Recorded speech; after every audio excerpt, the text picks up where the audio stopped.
وبلغنا رسول النبی الکریم۔ میرے پیارے پیارے بزرگوں اور میرے میٹھے میٹھے اسلامی بھائیوں، میری ماؤں اور بہنوں، آج ہم جس پاک محفل میں بیٹھے ہیں، ماشاءاللہ یہ محفل بڑی عظمت والی ہے، کیونکہ یہ محفل ہمارے آقا آمنہ کے لال مدینے کے تاجدار احمد مجتبی محمد مصطفیٰ صلی اللہ تعالی علیہ وسلم کی ولادت کی خوشی میں سجائی گئی ہے۔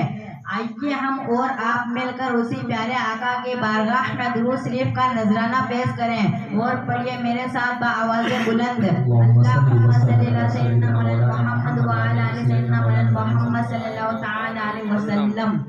آگاہ اپنی موت سے کوئی بصر نہیں، سامان 100 برس کا ہے پل کی خبر نہیں۔ محترم حضرات، میں اسی مدرسے میں تعلیم حاصل کر رہا ہوں اور آپ ہی کا بچہ ہوں۔ آج میں آپ کے سامنے جو پیاری پیاری باتیں کر رہا ہوں وہ علم کی وجہ سے ہے۔ علم سیکھنے کی کوئی عمر نہیں ہوتی، انسان اپنی پیدائش سے لے کر قبر میں جانے تک علم حاصل کر سکتا ہے۔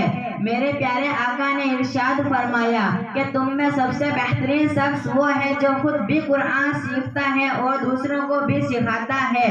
میرے پیارے بزرگوں، میں نے جس آیت کریمہ کی تلاوت کا شرف حاصل کیا اس کا مفہوم ہے کہ ہر جان نے ایک دن موت کا مزہ چکھنا ہے، پھر چاہے وہ بڈھا ہو یا جوان یا بچہ، لیکن موت کے آنے سے پہلے ہم اپنے ساتھ اس اندھیری کوٹھری جس میں مرنے کے بعد حشر تک رہنا ہے، جس کو قبر کہتے ہیں، اس میں اپنے ساتھ اپنی مغفرت اور اپنی بخشش کا سامان لیتے چلیے۔ میرے بزرگوں، میں آپ کو بتاتا چلتا ہوں کہ آپ اپنے مرنے کے بعد بھی اپنی بخشش کا سامان چھوڑ سکتے ہیں، اور وہ ایسے کہ سب سے پہلے اللہ کی راہ میں خرچ کریں۔ وہ جو آپ یہاں خرچ کر رہے ہیں وہاں آپ کے نامۂ اعمال دگنا لکھا جا رہا ہے۔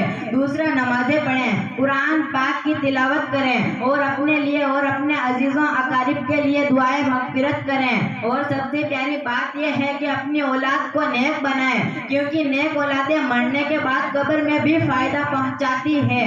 اور اپنے بچوں کو زیادہ ضروری مدرسے کی تعلیم ضرور دیں۔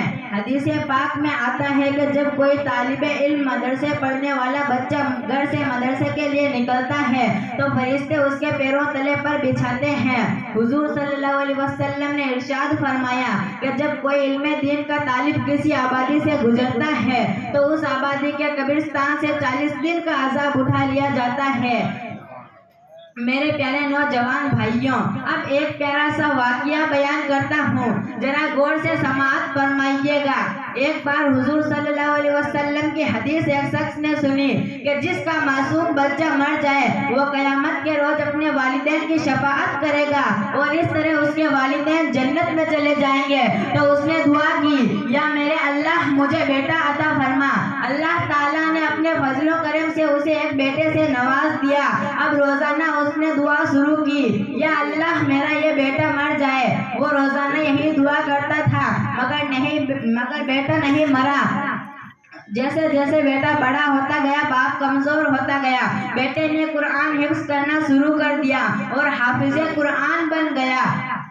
ایک دن وہ حافظ قرآن بیٹا باپ کے پاس آ کر ادب سے بیٹھ گیا اور پوچھنے لگا کہ ابا جان، میں آپ کو دیکھ رہا ہوں کہ آپ کمزور ہوتے جا رہے ہیں، آخر بات کیا ہے؟ تو باپ نے گردن اٹھائی اور بیٹے کا چہرہ دیکھتے ہوئے بولا، بیٹا میری ایک آرزو تھی کہ میرے یہاں بیٹا ہوتا، اللہ تعالیٰ نے میری آرزو پوری کر دی، پھر میں ہر روز تیرے مرنے کی دعائیں کرتا رہا۔ تو بیٹے نے پوچھا، ابا جان آپ کیسے باپ ہیں، میرے مرنے کی دعائیں مانگتے رہے؟ تو باپ نے کہا، بیٹے میری پوری بات تو سن لے، میں نے حدیث رسول سنی تھی کہ جس کا معصوم بچہ مر جائے وہ قیامت کے روز اپنے ماں باپ کو شفاعت کر کے جنت میں لے جائے گا، اسی لیے میں تیرے مرنے کی دعائیں کرتا رہا۔ تو بیٹے نے باپ کا ہاتھ چوما اور عرض کیا کہ ابا جان یہی وجہ تھی کہ آپ اتنے پریشان رہتے تھے، لگتا ہے آپ نے یہ حدیث نہیں سنی کہ حضور صلی اللہ علیہ وسلم نے ارشاد فرمایا کہ جس کا بیٹا حافظ قرآن ہوگا وہ اپنی اگلی اور پچھلی 7 پیڑھیوں کو جنت میں شفاعت کر کے لے جائے گا، اور قیامت کے روز اس کے والدین کے سر پر نورانی تاج ہوں گے، اور قیامت کے روز لوگ یہ پوچھیں گے، اے اللہ یہ نورانی تاج والے کون ہیں؟ تو ارشاد ربانی ہوگا، اے محشر والوں، نہ ہی یہ رسول ہیں نہ